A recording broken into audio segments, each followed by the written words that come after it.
Jesus. Amém. Deus abençoe nossas crianças. Abra sua Bíblia, querido. Primeiro livro das Crônicas, capítulo 21. Primeiro livro das Crônicas, capítulo 21. Nós vamos ler a partir do versículo 18. A palavra de Deus, ela vai nos dizer assim, primeiro livro das Crônicas, 21, a partir do 18. Então o anjo do Senhor disse a Gade que mandasse Davi subir para levantar um altar ao Senhor na eira de Ornã, o Jebuseu. Subiu, pois, Davi, segundo a palavra de Gade, que falaram em nome do Senhor. Virando-se Ornã, viu o anjo, e esconderam-se seus 4 filhos que estavam com ele. Ora, Ornã estava debulhando trigo. Quando Davi vinha chegando a Ornã, este olhou e o viu, saindo da eira, se inclinou diante de Davi com o rosto em terra. Disse Davi a Ornã: dá-me a este lugar da eira, a fim de edificar nele um altar ao Senhor, para que cesse a praga de sobre o povo. Dá-mo pelo seu devido valor. Então disse Ornã a Davi: tome o rei, meu senhor, para si, e faça dela o que bem lhe parecer. Eis que dou os bois para o holocausto, e os trilhos para a lenha, e o trigo para a oferta de manjares. Dou tudo. Tornou o rei Davi a Ornã: não, antes pelo seu inteiro valor a quero comprar, porque não tomarei o que é teu para o Senhor, nem oferecerei holocausto, que não me custe nada. Davi deu a Ornã por aquele lugar a soma de 600 siclos de ouro. Edificou ali um altar ao Senhor, ofereceu nele holocaustos e sacrifícios pacíficos, e invocou o Senhor, o qual lhe respondeu com fogo do céu sobre o altar do holocausto. O Senhor deu ordem ao anjo, e ele meteu a sua espada na bainha. Vendo Davi, naquele mesmo tempo que o Senhor lhe respondera, na eira de Ornã, o Jebuseu, sacrificou ali. Amém. Queridos, todos nós já ouvimos falar aí no pecado de Davi, o famoso pecado de Davi, quando ele toma para si a esposa de outro homem e ainda manda matar o marido dela. Então, na escala do pecadinho, pecadão, esse seria o pecadão de Davi. Mas a Bíblia, ela conta para a gente um outro pecado de Davi. É o pecado do recenseamento militar do povo. Davi convocou uma espécie de IBGE da época e mandou contar quantos homens em idade militar havia em Israel. Isso desagradou o Senhor. Por quê? Porque as vitórias de Davi nada tinham a ver com o tamanho do exército, e sim com o poder de Deus. Davi foi disciplinado por Deus, confrontado pela palavra, ele reconhece seu pecado, e Deus ordena que ele edifique um altar e ofereça sacrifício ao Senhor. O local indicado para esse altar era a eira que pertencia a um homem, chamado aqui de Ornã. A eira é um espaço semelhante assim a uma quadra de futebol, que era utilizado para debulhar o trigo. Davi, então, obedece ao Senhor, vai até aquela eira para comprá-la. E como você observa aí no versículo 23, o dono da eira não quer vendê-la para Davi, mas quer doá-la. De forma alguma, rei. Não, eu dou a eira, dou o terreno, ainda dou os animais para os sacrifícios, dou a lenha, dou tudo que você precisar. E Davi responde no versículo 24, não, senhor, faço questão de pagar o preço justo. E aí eu queria chamar a sua atenção para a frase que está aí no versículo 24. ele diz assim: não darei ao Senhor aquilo que pertence a você, nem oferecerei sacrifício que não me custe nada. A história se desenrola, Davi compra a tal da eira, o terreno, constrói o altar, faz o sacrifício, Deus aceita o sacrifício. E hoje eu queria chamar a sua atenção para essa afirmação de Davi: não oferecerei um holocausto que não me custe nada. A princípio, essa frase ela parece se chocar com a nossa ideia de graça. Alguém pode questionar, mas como assim? Né? Todo o preço já não foi pago lá na cruz? Por que eu tenho que oferecer um sacrifício que tenha que necessariamente me custar alguma coisa? Será que essa afirmação de Davi é válida para os dias de hoje?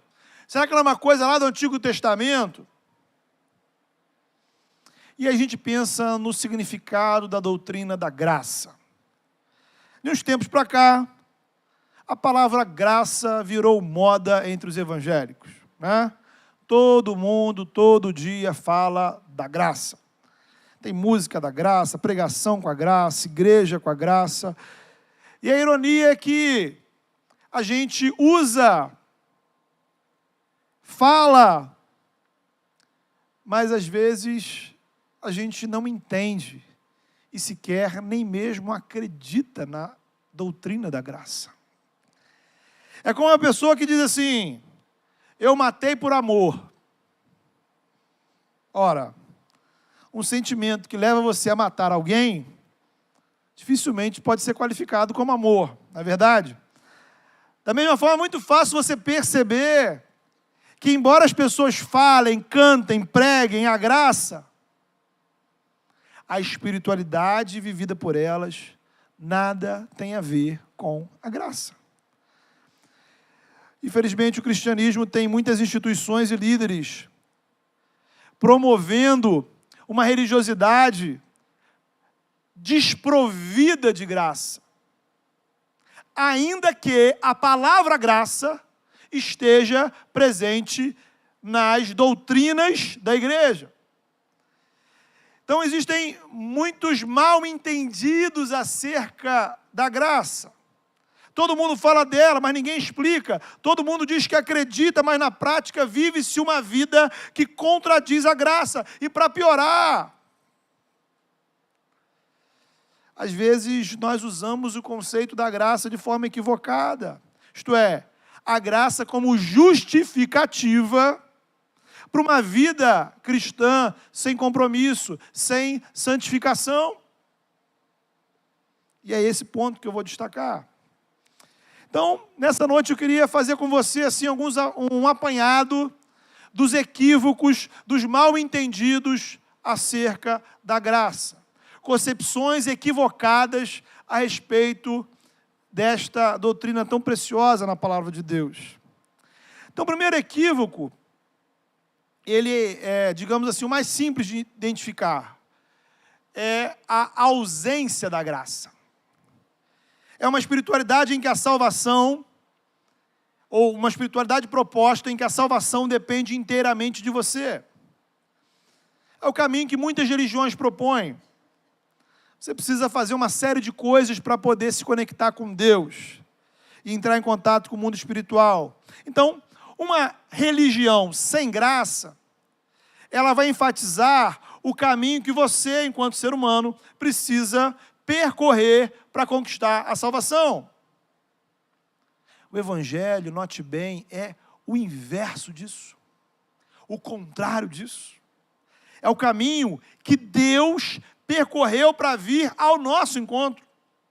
O Filho de Deus se fez ser humano, conheceu nossas dores, limitações, tomou sobre si nossos pecados, morreu na cruz, ressuscitou. Então a salvação, dizemos, a salvação é pela graça. Por quê? Porque o preço foi pago por Deus em Jesus. Ela é de graça para você, mas ela custou um altíssimo preço para Deus. O preço da vida do seu filho. Então não é você que vai se salvar. Não temos um Deus que fica no céu esperando para ver se a gente vai conseguir, torcendo, se no final você vai chegar lá. Ele vem ao nosso encontro. Ele intervém na nossa história. Ele faz as coisas acontecerem. Ele realiza a nossa salvação. De modo que o que me cabe fazer é crer, é confiar, é acreditar na graça dEle, no que Ele fez, no sacrifício de Cristo e confessá-lo como Senhor da minha vida. É isso que queremos dizer quando falamos que pessoas são salvas pela graça. Essa graça é o amor de Deus revelado em Jesus, que chega na sua vida, na minha vida, por intermédio da fé. Portanto, qual seria o primeiro equívoco associado à graça? É a ausência dela. É a tentativa de construir uma espiritualidade baseada no seu esforço. Então não é algo que você recebe de Deus, mas é algo que você conquista. Segundo equívoco sobre a graça, é o que poderíamos chamar de uma graça limitada. É a ideia de que apenas alguns pecados são perdoados por Deus. Tipo assim, tem coisas que Deus perdoa, tem outras que não. Nesse caso, nós colocamos assim um limite para a eficácia do sangue de Jesus. Um limite que não é bíblico. Um limite que não está na palavra. Veja você, porque não há pecado maior do que o sangue de Jesus. O sangue de Jesus é o sangue do Filho de Deus, é sangue divino. É sangue totalmente santo, é sangue puro, sangue constituído 100% de graça de Deus. E a partir do momento que você confessa Jesus como seu Salvador, você é coberto por esse sangue, pela graça desse sangue, pela eficácia divina deste sangue. De modo que não há, nem nunca haverá qualquer condenação sobre a sua vida, não importa o que você tenha feito. Não há pecado, não há maldição, não há condenação maior do que o sangue de Cristo. Ele é tão poderoso que pode mudar o nosso passado. Eu acho essa parte sensacional. O que nós éramos, nós deixamos de ser. A tristeza pela culpa é substituída pela alegria do perdão.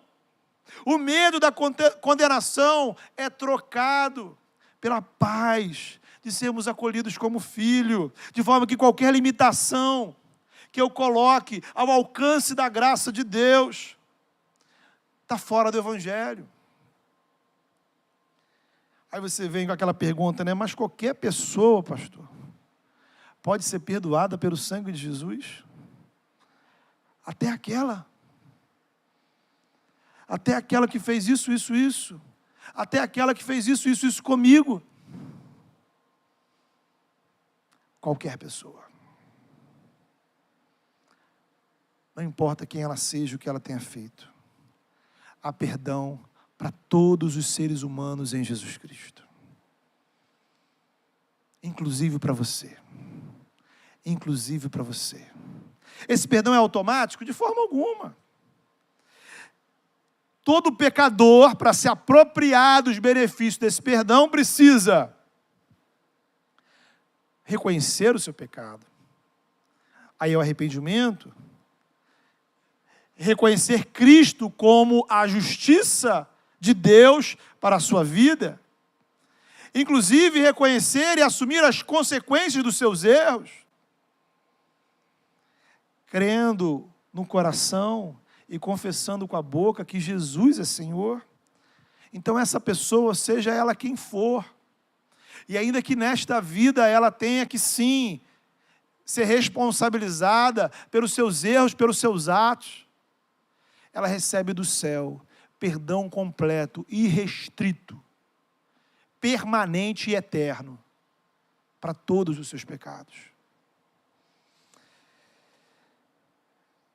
Terceiro equívoco, querido, no entendimento sobre a graça. Então, vai guardando aí. Primeiro equívoco é quando a gente propõe uma religiosidade, uma espiritualidade, um relacionamento com Deus, tirando a graça, retirando a graça, onde a graça está ausente.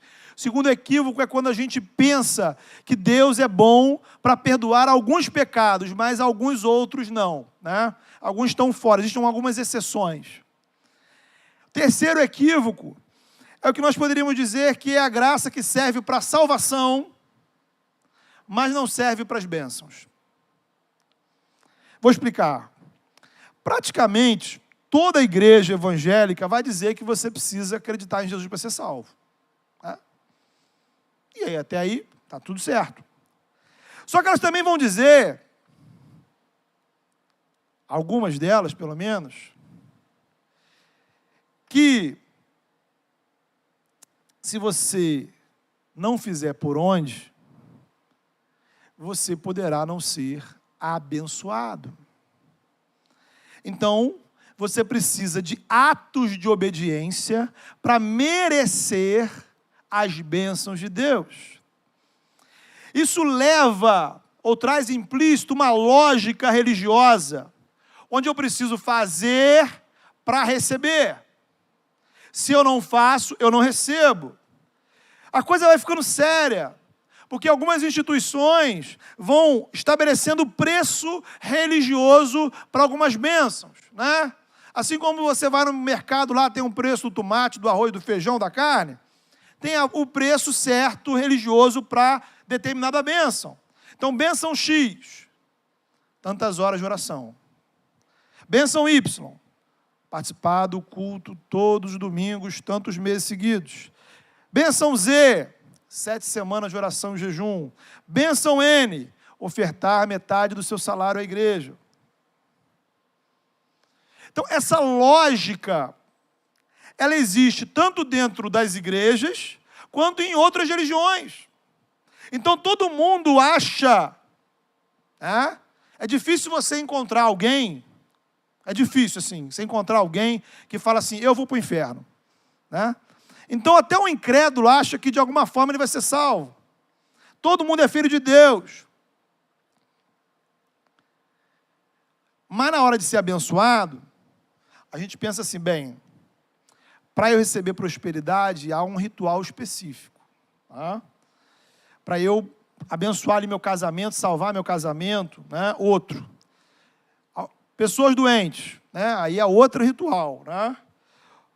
Obter proteção para a minha vida, para a minha casa, é outro negócio. Então, querido, esse, do ponto de vista do Evangelho, é um sistema perverso.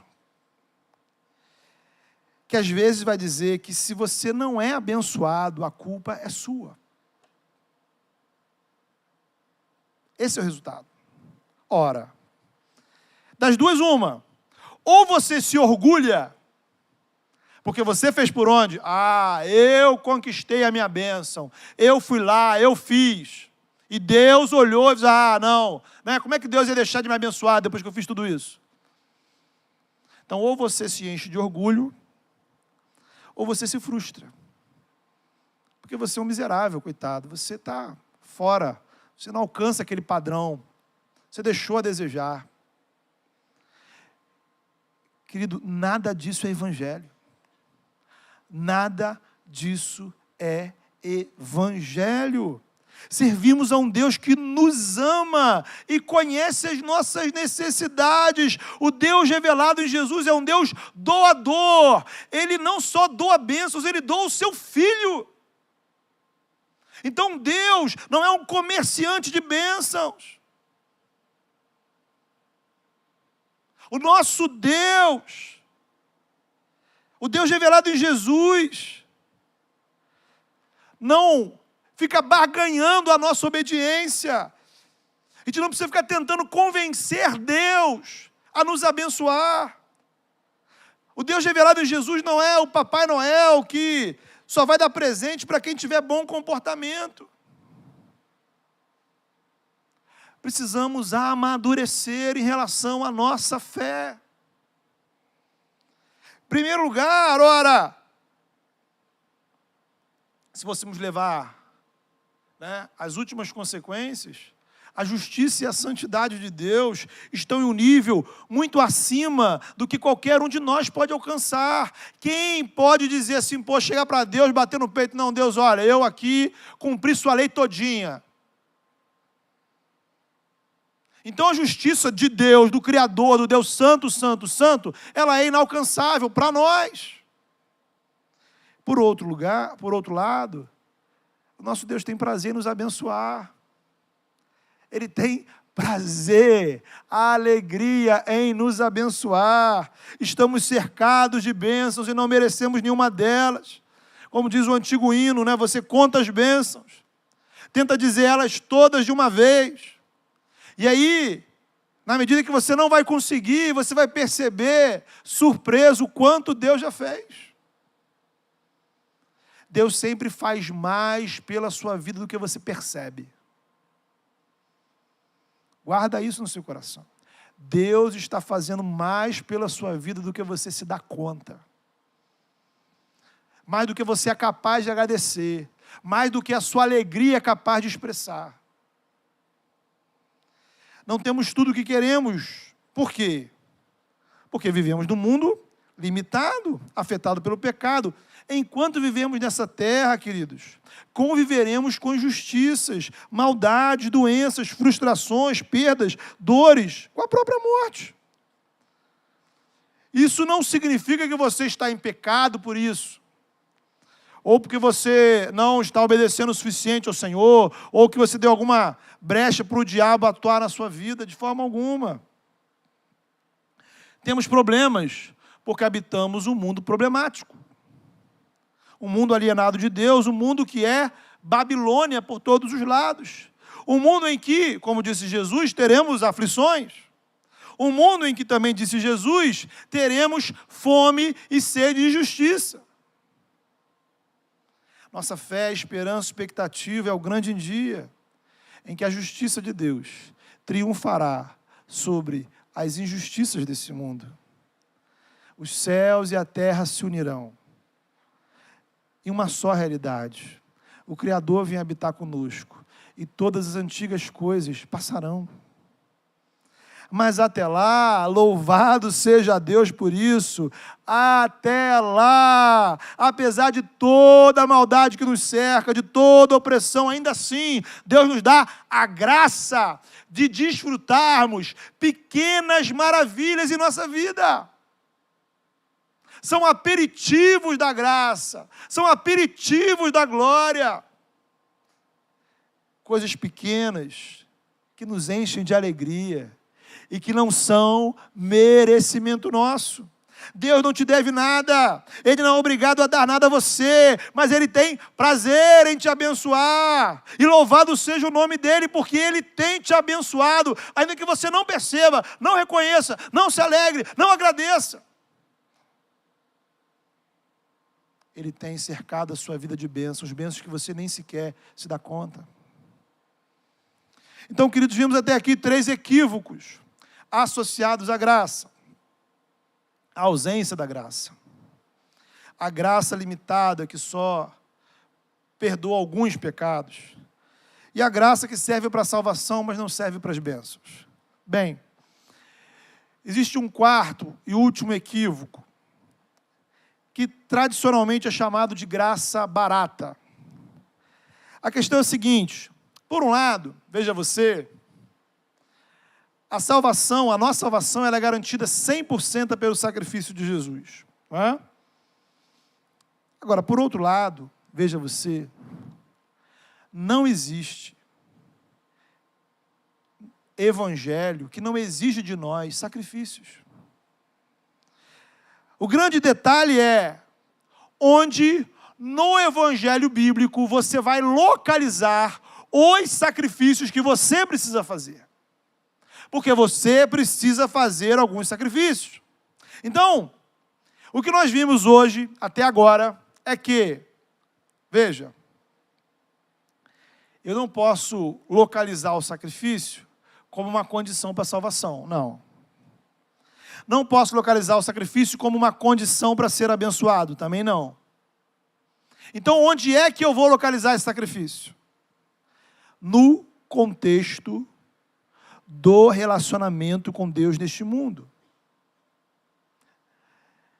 Não há como nós sermos discípulos do Senhor sem nos dispormos a fazer alguns sacrifícios.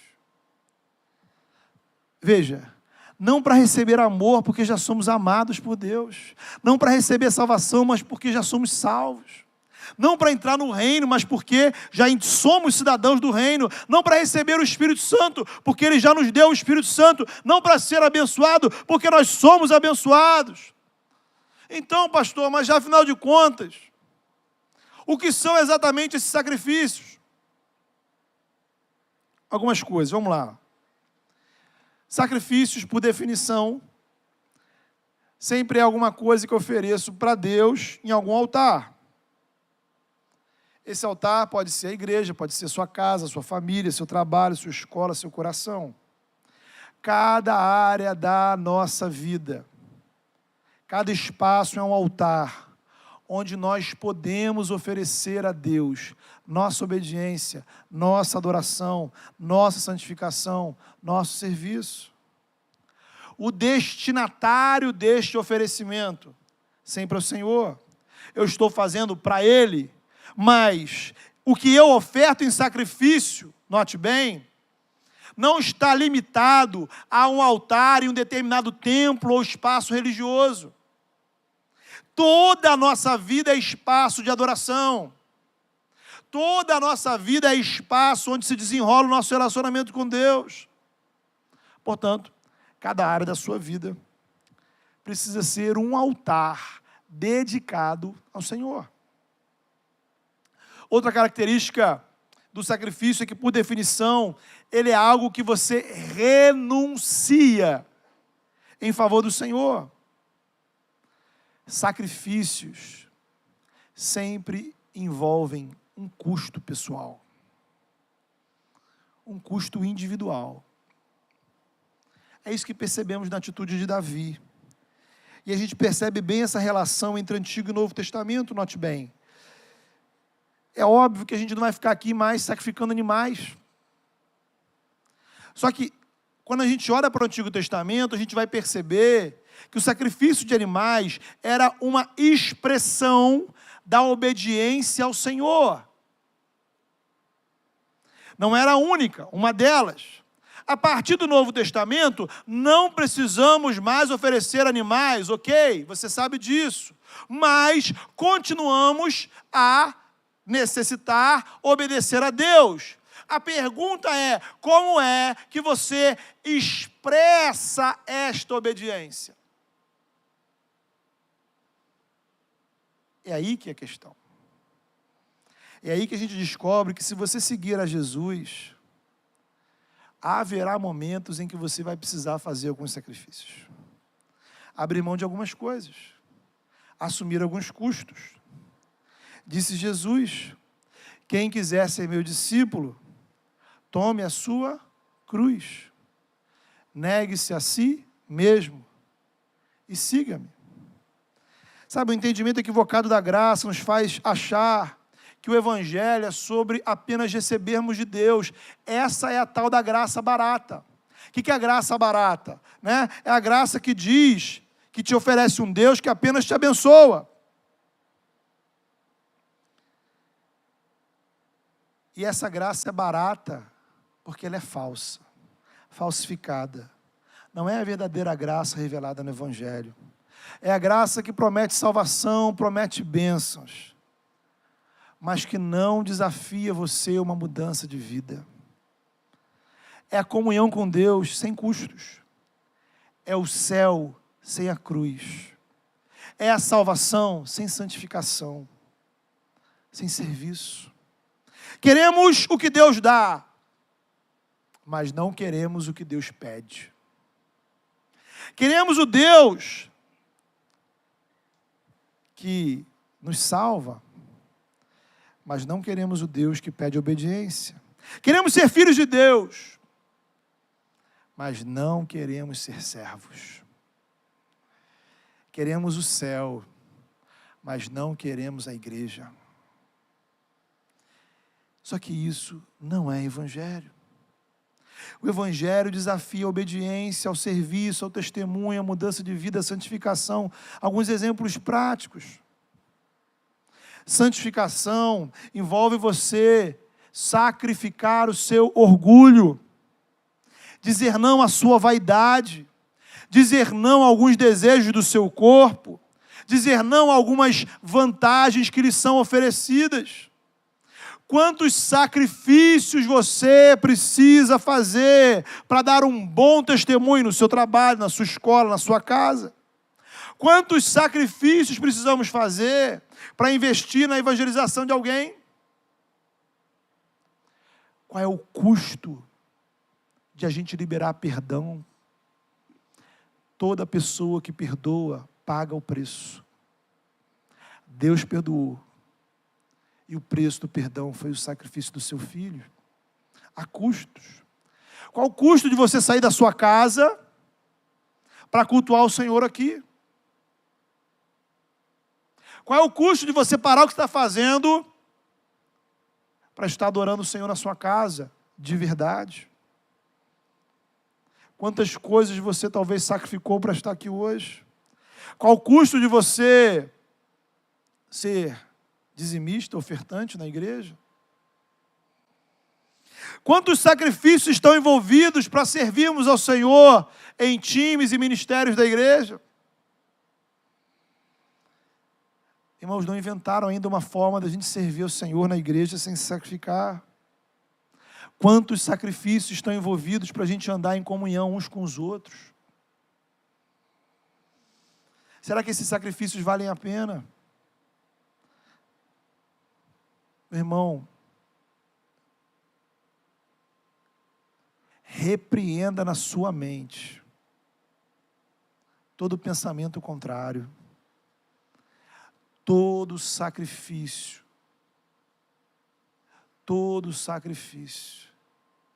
que tem a ver com a obediência ao Senhor, vale a pena. Nós não podemos permitir que nenhum pensamento contrário floresça no nosso coração. Essa é uma luta que você precisa travar diariamente. Através da fé em Jesus, pela graça do Espírito. Note bem, você recebe de Deus, todas as condições necessárias para obedecê-lo.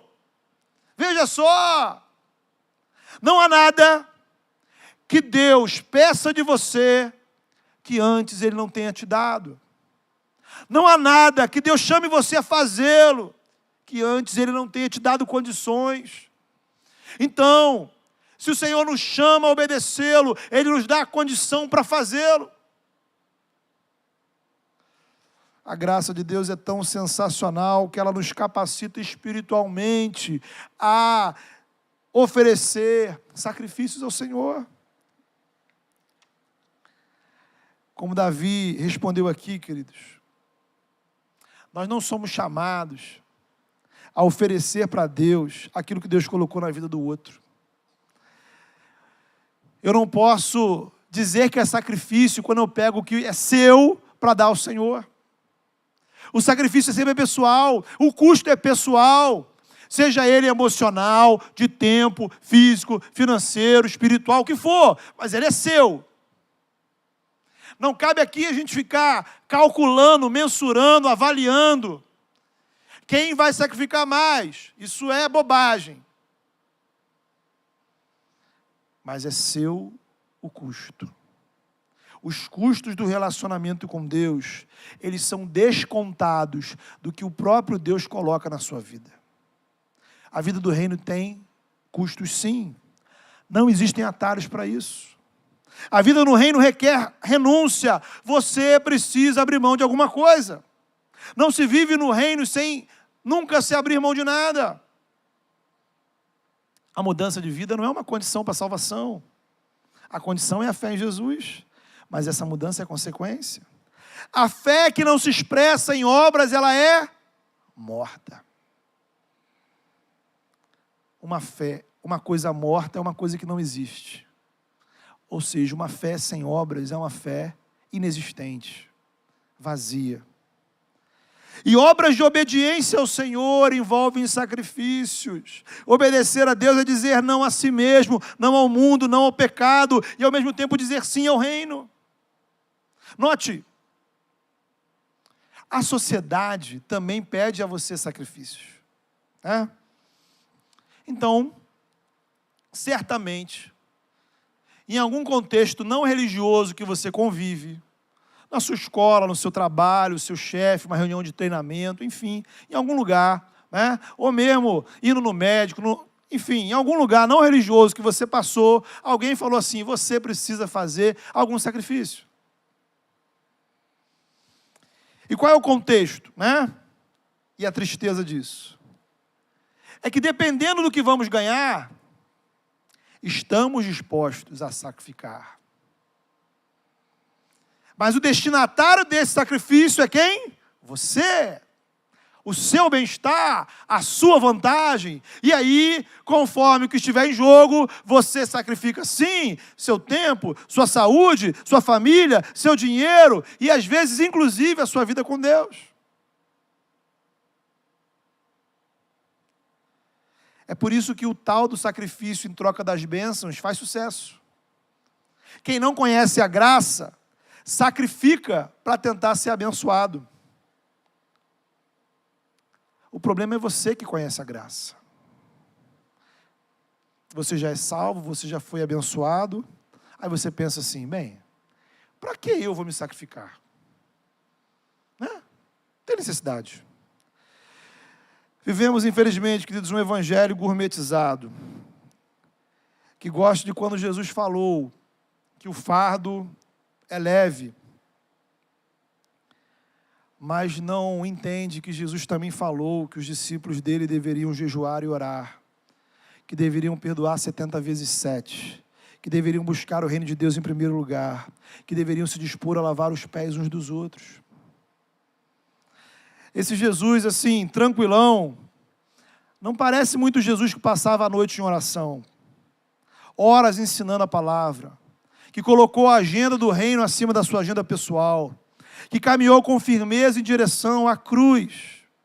O caminho de Jesus foi aquele que abriu mão da sua glória e depois abriu mão da sua própria vida. Queremos Jesus, mas não queremos perder nada. Não é possível, irmãos. Não é possível. A vida com o Senhor nesse mundo implica sacrifícios. O fardo do Senhor é leve? É, mas existe um fardo. O jugo do Senhor é suave? É, mas existe um jugo. Eles são leves porque a salvação já nos foi dada, não depende de você. E toda a força para carregarmos esse fardo nós recebemos do Senhor. Então, nós não somos coitadinhos, né? Porque temos que carregar este ou aquele fardo.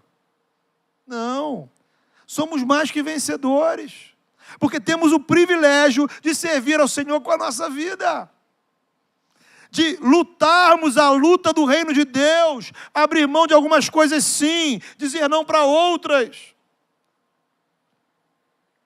de nos sacrificar, sabendo que o Senhor nos cerca de bênçãos por todos os lados.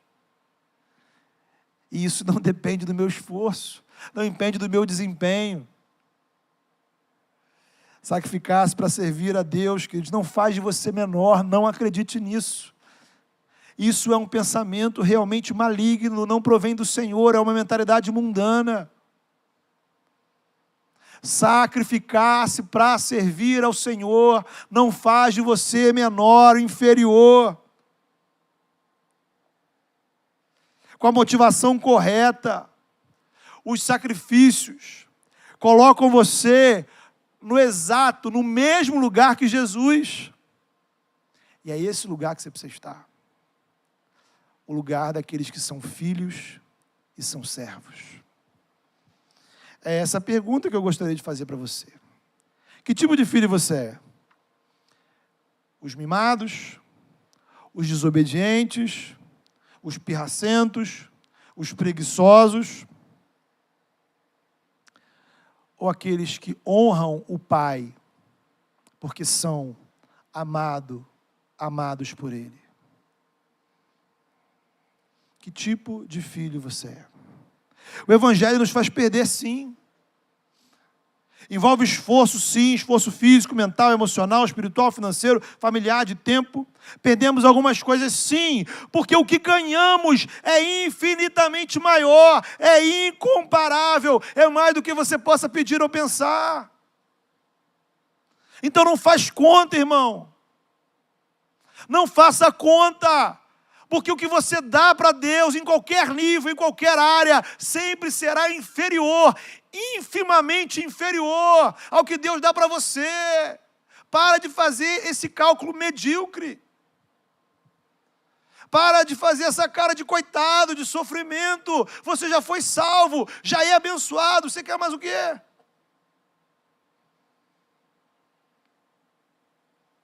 Quais são os custos que você está disposto a fazer para assumir uma vida séria com Deus?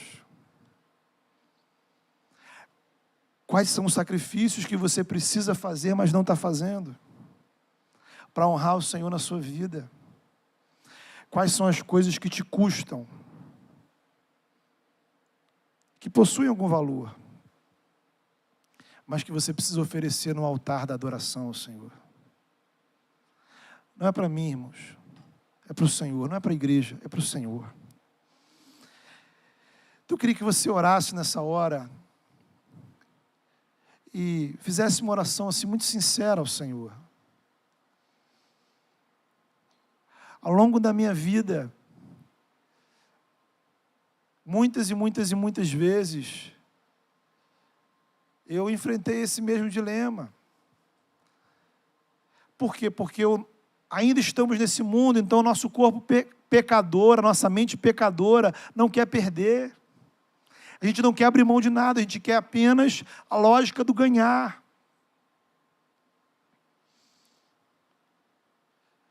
E eu tenho que recorrentemente lembrar que tudo o que eu preciso, eu já tenho.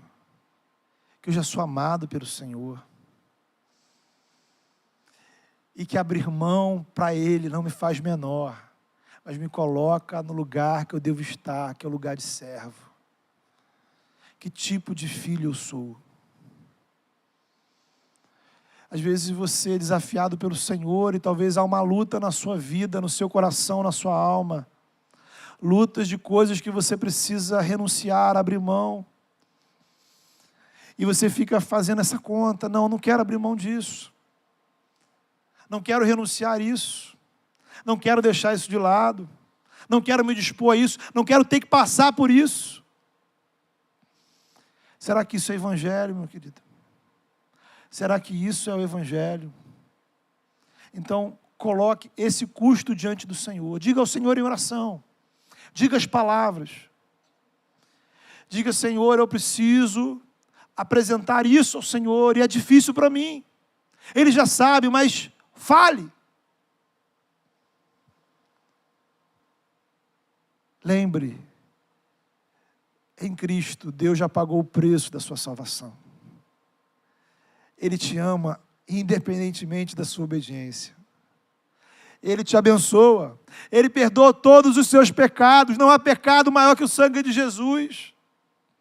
Mas Ele te chama a uma vida séria, madura, comprometida no reino de Deus.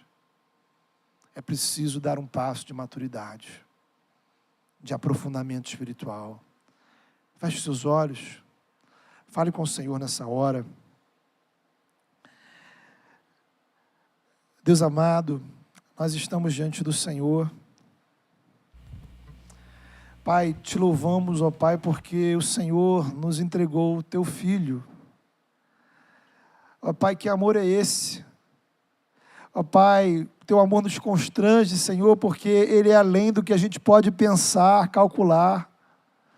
Louvado seja o teu nome, ó Pai, porque o Senhor nos ama de maneira incomparável, apesar, ó Deus, das nossas contradições. Talvez nem nós mesmos, ó Pai, estaríamos dispostos a fazer isso por nós. Mas o Senhor nos ama mais do que nós mesmos somos capazes de entender. Então, Senhor, nos leva a uma vida, Senhor, de relacionamento sério, maduro e comprometido. A dar passos, ó Pai, de obediência ao Senhor. Não uma obediência, Senhor, para alcançar o seu amor, mas porque já somos amados. Não uma obediência, Senhor, para conquistar perdão, porque já somos perdoados. Não uma obediência, Senhor, para conquistar bênçãos, ó Pai, porque o Senhor nos cerca com bênçãos muito além do que a gente pode perceber. Que possamos, ó Pai, nos dispor, ó Pai, a seguir o caminho de uma vida séria com o Senhor neste mundo. E que quando a gente perder, quando a gente abrir mão, quando a gente vier à nossa mente, ó Deus, qualquer sentimento de perda ou prejuízo, de dor, de frustração, ó Pai, que o Senhor venha encher a nossa alma com a Tua graça, Senhor, com a alegria da salvação, porque somos mais que vencedores, ó Deus. Porque somos amados pelo Senhor, porque somos Teus filhos, ó Pai. Em nome de Jesus. E aqueles, ó Pai, que estão cansados e sobrecarregados, ó Deus, porque estão carregando fardos que não são Teus. Pesos, ó Pai, que nós mesmos colocamos em nossas vidas, que não são o peso do Teu reino, porque o Teu fardo é leve, Senhor, o Teu jugo é suave. E que, ó Pai, possamos servir ao Senhor com alegria no rosto, com o coração exultante, porque no Senhor, ó Pai, vale a pena Te servir. Em nome de Jesus, ó Pai, leva-nos, ó Pai, a uma realidade, uma relação, ó Pai, de filhos maduros diante do Senhor. Em nome de Jesus, no poder do Espírito Santo. Amém.